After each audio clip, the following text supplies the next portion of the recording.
மகாபாரதம் இந்தியாவின் பழமையான பொக்கிஷங்களில் இதுவும் ஒன்று. பாண்டவர்கள் மற்றும் கௌரவர்களுக்கிடையே நடந்த குருஷேத்திர போர்ல கடைசியில் அதர்மம் அழிக்கப்பட்டு தர்மம் நிலைநிறுத்தப்பட்டது.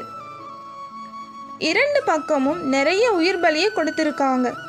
மகாபாரதத்தில் எத்தனை கதாபாத்திரங்கள் இருந்தாலும் அதில் ஒவ்வொன்றும் ஒவ்வொரு வாழ்க்கை பாடத்தை உணர்த்தும்னு கூட சொல்லலாம். துரியோதனன் திருதராஷ்டிரர் மற்றும் காந்தாரியின் அன்பு மகன், 100 கௌரவர்களின் மூத்த சகோதரன். மகாபாரத போருக்கு பல பேர் காரணமாக இருந்தாலும் அதில் முக்கிய காரணமாக இருப்பது துரியோதனன்.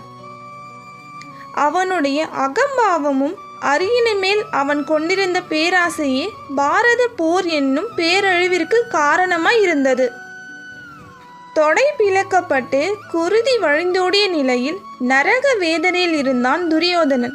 இருந்தாலும் உயிர் அவனை விட்டு பிரியவில்லை. காரணம் என்னவென்றால் துரியோதனன் மனதை உறுத்திய கேள்விகள்தான். அவன் பேசக்கூட முடியாத நிலையில் தன் 3 விரல்களை மேல் நோக்கி உயர்த்தியிருக்கான். இப்போ மரண படுக்கையில் இருந்த துரியோதனனுக்கும் கிருஷ்ணருக்கும் நடந்த உரையாடலை பற்றி பார்க்கலாம். துரியோதனன் இருக்கும்போது கிருஷ்ணரிடம் கேட்ட அந்த 3 கேள்விகள்.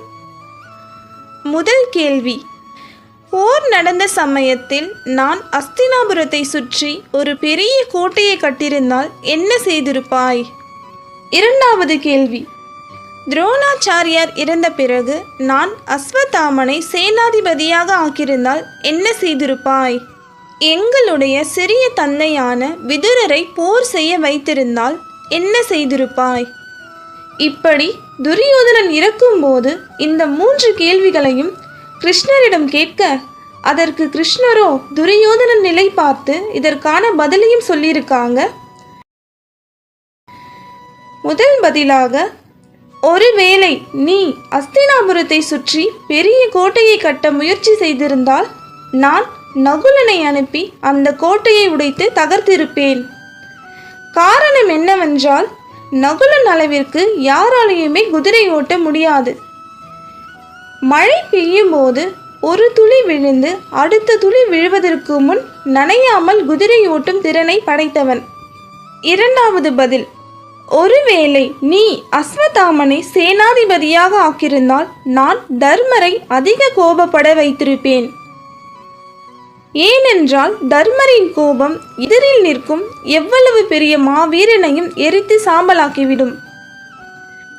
மூன்றாவது பதில், நீ விதுரரை போர் புரிய வைத்திருந்தால் நாராயணனான நான் ஆயுதமேந்தி போர் தொடங்கியிருப்பேன் என்று கிருஷ்ணரும் பதிலை சொல்லியிருக்காங்க.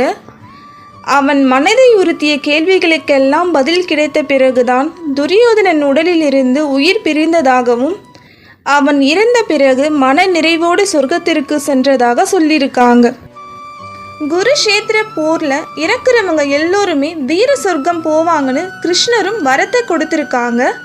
இதனால தான் பாண்டவர்களுக்கு முன் கௌரவர்கள் எல்லோருமே சொர்க்கத்திற்கு சென்றதாக சொல்லியிருக்காங்க. இந்த தகவல் உங்களுக்கு பிடிச்சிருந்துச்சுன்னா மறக்காம இந்த வீடியோக்கு ஒரு லைக் பண்ணிடுங்க.